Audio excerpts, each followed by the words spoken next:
நம்ம மாம்சத்துல சரீரத்துல செஞ்ச பாவம் பரலோகம் போறதுக்கு தடையே விதிக்காது. ஏன் தெரியுமா? இந்த மாம்சத்துல செஞ்ச பாவத்துக்கு இந்த மாம்சம் மண்ணுக்கு போயிடும், அழிஞ்சு போயிடும். அந்த தண்டனையை இந்த உடம்பு பெற்றுக்கிறோம், அழுகி நாரி போயிடும். ஆனா நம்ம பரலோகம் போற எதுல போக போறோம்?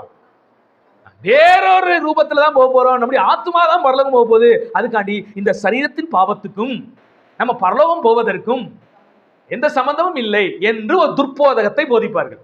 கேட்கறதுக்கு நல்லா இருக்கும். கேட்கறதுக்கு நல்லா இருக்கா இல்லையா? இன்னைக்கு நான் விளக்கி சொல்லும் போது உங்களுக்கு புரிஞ்சிட்டீங்க.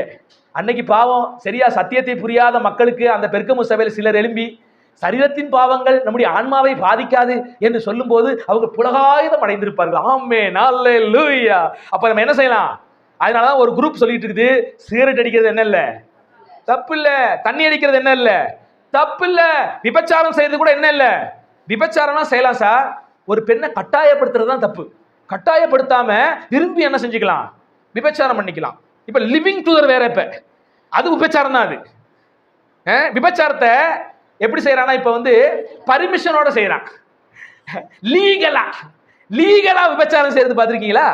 ஒரு காலகட்டத்தில் இந்த சரக்கு அடிக்கிறதே பாவமா இருந்துச்சு. அங்கங்க சாராயம் காய்ச்சிட்டு இருப்பான், போலீஸ் போய் என்ன செய்யும்? அரெஸ்ட் பண்ணிட்டு இருப்பான். இப்ப அந்த சாராயத்தை லீகல் ஆக்கிட்டான். இன்னைக்கு அங்கங்க கள்ளச்சாராயம் காய்ச்சன விட்டுட்டு இன்னைக்கு டாஸ்மார்க் அப்படின்னு அரசாங்க பார்னை வச்சு லீகல் படுத்தி என்ன செய்யறான்? வித்துக்கிட்டு இருக்கான். கொடுமை இதெல்லாம். லீகல். நல்லா கவனிங்க. ஹார்ன்ஸ் போறது என்னது? தப்பு. ஹார்ன்ஸ் வந்தா என்ன போட்டா என்ன வரும்? புற்றுநோய் வரும். இப்ப என்ன செஞ்சா தெரியுமா?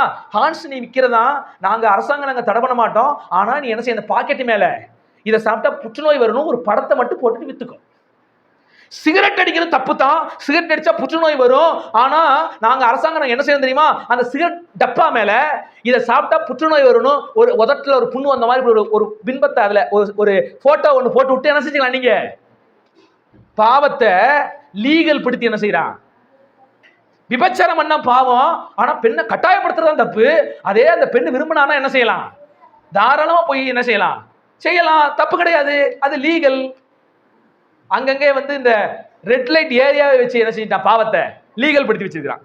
நிறைய சில நாடுகள் எல்லாம் பாத்தீங்கன்னா ரெட் லைட் ஏரியா வந்து அரசாங்கமே அது வந்து பர்மிஷன் கொடுத்து வச்சிருக்கும்.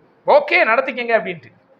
அதுல எவ்வளவு நோய் பரவுது, எவ்வளவு குடும்ப பிரச்சனைகள் வருது, அதனால எத்தனை பெண்கள் சீரழிக்கப்படுறாங்க. கேட்டா நாங்கள் பெண்களை பாதுகாக்கிறோம். ஏன்னா அப்படி ஒரு ரெட் லைட் ஏரியா இருந்துச்சுன்னா ஆண்கள் பெண்களை பலாத்காரம் என்ன செய்ய மாட்டானா? அடேங்கப்பா, கண்டுபிடிக்கிறத பாருங்களேன். பெண்கள் ஏன் சின்ன சின்ன பெண்களையும் பண்றான், அவனுக்குள்ள இது வந்து இயற்கையாவே இருக்குது, அவன் கட்டுப்படுத்த முடியாம செய்யறான். அப்ப நமக்குன்னு இதுக்கு ஒரு ஏரியா செஞ்சு கொடுத்துட்டோம்னா, அங்க போய் இருந்துட்டோம்னா இவன் இதை செய்ய மாட்டான். அதுக்காக ரெட் லைட் ஏரியா முக்கியம் என்று பேசுகிற சில தற்கூறிகள் இருக்கிறது. அவங்க எல்லாம் முற்போக்குவாதிகளும், நம்மளை பார்த்து பிற்போக்குவாதிகள் பேசுவான். நல்லா கவனிங்க. ரெட் லைட் ஏரியாவில் அங்க இருக்கிற பெண்கள்லாம் யாரு? ரெட் லைட் ஏரியாவில் யார் இருக்கிறா? யோசிச்சு பாருங்க. அங்க கொண்டு போய் சின்ன சின்ன பிள்ளைகள்லாம் சேர்த்து விடுறாங்க, கடத்திட்டு போய். எத்தனை பெண்களை கடத்தி கொண்டு போய் செய்யறான் தெரியுமா? அந்த இடத்துல இவன் பெண்களை பாதுகாக்கிறான். இப்படி பாதுகாக்க ரெட் லைட் ஏரியா வச்சு பெண்களை பாதுகாக்கிறான். எப்படி பாதுகாக்கப்படும்? எத்தனை பெண்களை கடத்தி கொண்டு போய் அங்க விற்கிறான், என்னென்ன அநியாயங்கள் செஞ்சுட்டு இருக்கிறான். பாவத்தை லீகல் படுத்துகிற ஒரு சமூகமாக இன்னைக்கு நீங்க சமூகம் மாறிவிட்டது. இதுவும் பெரிய கொடுமையாக இருக்கிறது, பெரிய தீங்காக இருக்கிறது. நிக்கோலாய் மதஸ்தருடைய உபதேசம் அதுதான். இந்த மாம்சத்தினுடைய பாவங்கள் ஆவிக்குரிய வாழ்க்கையை பாதிக்காது. அதனால இந்த மாம்சத்துல நீ என்ன தப்பு செஞ்சாலும் என்ன இல்ல, பெரிய பிரச்சனை இல்ல அப்படின்னு போதிப்பான். ரொம்ப டேஞ்சரான உபதேசம். கேட்கும்போது நல்லா இருக்கிற மாதிரி தான் தெரியும். இன்னைக்கு என்னைக்குமே இந்த தப்புகளை அது சரியாக சொல்லுகிற சில விஷயங்கள் இன்னைக்கு பெருகிருச்சு. தப்பாக இருந்தா கூட அதை நியாயப்படுத்துவது. அதை என்ன செய்யறது? சமீபத்தில் இந்த பெண்களுக்கு உரிமையை கொடுக்குதான். பூக்கடையில் கூட ஒரு பிரச்சனை. அது ஏதோ ஒரு ஊர்ல நினைக்கிறேன், ஏதோ ஒரு மார்க்கெட்டுக்கு ஒரு அம்மா போயிருக்குது. அந்த அம்மா அரகுர ட்ரெஸ்ஸோட போயிருக்குது. அம்மா போடும்போது அந்த அந்த ட்ரெஸ்ஸை குடிச்சு யாரோ அந்த அம்மா ஒரு அந்த பூக்கடை வச்சிருக்காரு அம்மா, ஏமா அப்படி ட்ரெஸ் போட்டு வரேன்னு கேட்டிருக்குது. அதுக்கு இந்த அம்மா வாய் துடுக்கா ஓவரா ஏன்னா இதை தூண்டி விடுறாங்க நிறைய பெண்களை. அது உன் சுதந்திரம், நீ என்ன வேணாலும் போட்டு போ அப்படின்னு தூண்டி விட்டோன்னே இதுங்களும் என்ன செய்யுது? நல்ல பல உதட்ட பிரிக்கிட்டு அங்கங்க ஓட்ட அங்கங்க இடுப்பு தொப்பெல்லாம் தெரியுற மாதிரி போகுது. இது ஆடை சுதந்திரமா இதுக்கு பேரு. போய் யாராவது ஒருத்தர் நீ ஏமா அப்படி ஆடை போட்டு வரேன்னு கேட்டுட்டா பெண்களுக்கு விரோதமா என்ன செய்யறான்?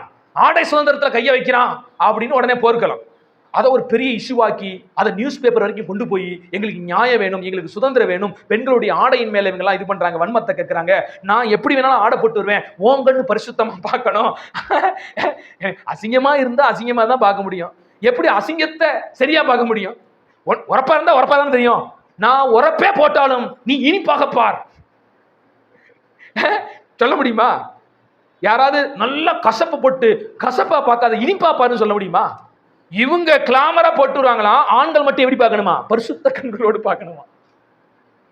நான் என்ன சொல்றேன், ரெண்டுமே வேணும். ஆண்களுடைய பார்வையும் சரியா இருக்கணும், பெண்களும் சரியா என்ன பண்ணிருக்கணும், ட்ரெஸ் ரெண்டுமே கரெக்டா இருக்கணும். நான் அப்படித்தான் போட்டுறேன், நீ ஒழுங்கா பாரு அப்படிங்கிறது தப்பு. எத்தனைதான் பெண்கள் ஒழுங்கா போட்டு இருந்தாலும் சில கிறுக்கு பிடிச்ச கேவலமான ஆண்கள், தப்பா பார்க்கிற ஆண்கள் என்ன செய்யறாங்க சமூகத்துல இருக்கத்தான் செய்கிறார்கள். அவர்களை மாற்ற வேண்டும், அவர்களை ரட்சிக்கணும் தான், மீட்கணும் தான். அவங்களுக்கு எப்படியாவது ஆலோசனை சொல்லி விழிப்புணர்வு கொடுத்து அவங்களை என்ன செய்யணும், கொண்டு வரணும் தான். அதெல்லாம் வேணும் தான். அதுக்காண்டி பெண்களுடைய அரைகுறை ஆடைகளை என்ன செய்ய முடியாது, அங்கீகரிக்க முடியாது. பெண்களுடைய சுதந்திரம் என்று போட்டுக்கொண்டு அதெல்லாம் சுதந்திரம் கிடையாது, அதுல கேவலம். நீங்க நவீன ரக ஆடைகளை போடுங்க, தப்பு இல்லை. நவீனமான இப்போது வந்திருக்கிற புது புது ரக ஆடைகளை போடுங்க. ஆனா அவலட்சணமா மட்டும் என்ன செஞ்சிடாதீங்க, அங்கங்க உங்க அங்கங்கள் தெரியற மாதிரி போட்டாதீங்க.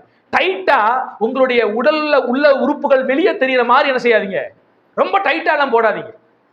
உங்க அங்கங்களை மறைக்க என்ன செஞ்சுக்கிறேன்னா, ஷார்ட்ல ஒரு பார்த்தேன், ரொம்ப நகைச்சுவையா இருந்துச்சு. மேக்சிமம் நம்ம திருப்பும் போது அது இன்னைக்கெல்லாம் வந்துருது. நம்ம பார்க்கும்போது சில விஷயங்கள் சமூகத்துக்கு தேவையான ஒரு நல்ல விஷயங்கள் சிலர் எடுக்கிறாங்க. ஆனா நிறைய இன்னைக்கு ஷார்ட், இந்த ரீல்ஸ், அதெல்லாம் கோமாளித்தனங்களுக்கு தான் இன்னைக்கு காலம். கோமாளித்தனம் பண்றவன் இன்னைக்கு சம்பாதிக்கிறான். கோமாளித்தனம் என்னதான் கோமாளின்னு தெரிஞ்சா கூட அதை பார்க்குற கூட்டம் என்ன செய்யுது இருக்குது. ஆனா ஒரு சிலர் நல்ல சமூகத்துக்கு தேவையான கருத்துக்களை போடுறாங்க. அப்ப ஒரு மனைவி என்ன செய்யறா, ஒரு விசேஷ வீட்டுக்கு போகும்போது அலங்கரிச்சுட்டு வர்றா. அலங்கரிச்சுட்டு வர்றது எப்படி இருக்குன்னா, உள்ள பிரா போடுற மாதிரி ஒரு ஜாக்கெட்டை ரெடி பண்ணி போட்டுட்டு அரைகுறையா அங்கங்க எல்லாமே தெரியுது. அந்த அம்மா உடுத்திட்டு வந்துருச்சு. இவர் கேட்கிறாரு, பார்த்த உடனே ஷாக் ஆகி கேட்கிறாரு, என்னம்மா ட்ரெஸ் இது, இது என்ன ட்ரெஸ், ஐயோ இது ரொம்ப ஒரு மாதிரி இருக்குமா, எல்லாம் வந்து நீ மறைச்சும் மறைக்காம எல்லாமே தெரியற மாதிரி இருக்குது நீ போட்டுக்கிறது, இது போட்டது ஒண்ணுதான் போடாத ஒண்ணுதான், எல்லாமே தெரியுதே அங்கங்க. இதை பார்க்கறவன் என்ன செய்வான், என் மனைவியா, இன்னொரு மனைவியை பார்க்கும்போது என்ன செய்வான், என் மனைவியை பார்த்து சபலப்படுறவன் எத்தனை பேர் சபலப்படுவான். அப்படி யாராவது ஒரு கணவன் விரும்புவானா? என் மனைவியை பார்த்து மற்ற ஆண்கள் சபலப்பட வேண்டும் என்று எந்த ஆணாவது விரும்புவானா? விரும்ப மாட்டோம், அப்படித்தானே? எந்த ஆணும் அப்படி விரும்ப மாட்டான். ஆனா பெண்கள் மட்டும் தன்னை நிறைய ஆண்கள் பார்க்கணும்னு விரும்புவாங்க. தன்னை நிறைய ஆண்கள் பார்க்கணும், ரசிக்கணும் அப்படிங்கிறதுக்காண்டியே ட்ரெஸ் பண்ணிட்டு வர்ற இன்னைக்கு சமூகம் சீரழிஞ்சு கெட்டு கிடக்குது. நம்ம ஒரு ஒழுக்கமா இருக்கணும் அப்படின்னு நினைக்கிறது இல்லை, கேட்டா ஆடை சுதந்திரம் போயிடுது. அப்படி ட்ரெஸ் பண்ணிட்டு வந்தோடனே உன் கூட வர விரும்பல, தயவு செய்து நீ இந்த ட்ரெஸ்ஸை மாத்திட்டு வா, சேஞ்ச் பண்ணிட்டு வான்னு இவ உடனே சுதந்திரத்தை பேச ஆரம்பிச்சிட்டா. பெண்கள் சுதந்திரத்தை நீங்க தலையிடுறீங்க, ஆய் ஊயினா அப்படி போட்டோன்னே, சரி நீ மாத்த மாட்ட, நான் ஆடையை மாத்திட்டு வந்துடுறேன்னு இவர் கணவன் உள்ள போயிட்டார். என்ன நல்லா தான் ட்ரெஸ் பண்ணியிருக்கான், நல்லா பேண்ட் சட்டை போட்டு தான் வந்திருந்தாப்புல, என்ன இவர் கோவிச்சிட்டு உள்ள போயிட்டாருன்னா, உள்ள போய் இந்த அம்மா மாட்டு நைட்டியை மாட்டிட்டு அவர் வெளியே வந்துட்டார். இந்த அம்மா பாக்குது, யோ என்னையா இது கந்தரவ கோலம், என்ன கோலம், நைட்டி எடுத்து உடுத்திட்டு வந்திருக்கிற, என்ன ஆடை சுதந்திரம் இது, ஏன் சுதந்திரத்துல நீ என்ன செய்யாத, தலையிடாத, வா போகலாம் ஃபங்க்ஷனுக்கு. யோ ஏன் கடவுள்னு உன்னை எப்படி அறிமுகப்படுத்தி வைப்பேன் அடுத்தாள்கிட்ட, அதே தானே எனக்கு ஃபீலிங்கு, அதே ஃபீலிங் தானே. உன்னை கூட்டு போய் ஏன் மனைவின்னு ஒருத்தன்ட்ட அறிமுகப்படுத்தும் போது அவன் உன்னை என்ன கோணத்துல பார்ப்பான், உன் ட்ரெஸ்ஸிங் சென்ஸை பார்த்து. நீ மரியாதையா ட்ரெஸ் பண்ணிட்டு வந்தா எனக்கு அது கௌரவமா இருக்கும், மற்றவங்ககிட்ட அறிமுகப்படுத்த நல்ல முறையில இருக்கும். இப்ப நான் அப்படி போனா உனக்கு எப்படி அசிங்கமா இருக்கும், கௌரவ குறைச்சல் வருதா? அதே மாதிரிதான். அப்பதான் அவளுக்கு குறைச்சிச்சு, உள்ள போய் சரியா என்ன செஞ்சா உணர்ந்தா. நிறைய பேருக்கு இந்த சுதந்திரத்துக்கும் கேவலமா ட்ரெஸ் அணியறதுக்கு என்ன தெரியல வித்தியாசம். ஆடை சுதந்திரம்னு அவலட்சணமா ட்ரெஸ் பண்ணிட்டு வந்துடுறது. ஆண்டவர் என்ன செய்யறாரு, அருவருக்கிறார், அருவருக்கிறார். ட்ரெஸ்ஸிங் ஆதியிலேயே ஆணும் பெண்ணும் நிர்வாணமா இருக்கும்போது ஆண்டவர் என்ன செய்யறாரு, நிர்வாணம் என்று தெரியாமல் ஒரு பரிசுத்தத்தில் அவங்க இருக்கும்போது அது பிரச்சனை இல்லை. குழந்தைகள் நிர்வாணமா தான் பிறக்குது, ஆனா அப்பா அம்மா அதை நிர்வாணமா பார்க்கிறோம், அது கிடையாது. குழந்தைகளுக்கு பிறந்தப்ப தான் நிர்வாணமா இருக்கிறது குழந்தைகளுக்கு என்ன செய்யாது. அப்படி குழந்தை மாதிரி இருக்கிற அந்த தன்மையிலே ஆதாமும் ஏவாளும் இருக்கும்போது அது பிரச்சனை இல்லை. ஆதாமும் ஏவாளும் அப்ப குழந்தை, அவங்களுக்குள்ள தான் ட்ரெஸ் போட்டுக்கமா போடலையா, இது தப்பா, எதுவுமே தெரியாது, அவங்க கரெக்டா இருந்தாங்க. என்னைக்கு அந்த உணர்வு வெளியே வந்துச்சோ அன்னைக்கு ஆண்டவர் அவங்களுக்கு என்ன செய்யறாரு, ரெண்டு பேருக்குமே ட்ரெஸ்ஸை மாட்டி தான் அனுப்புறாரு.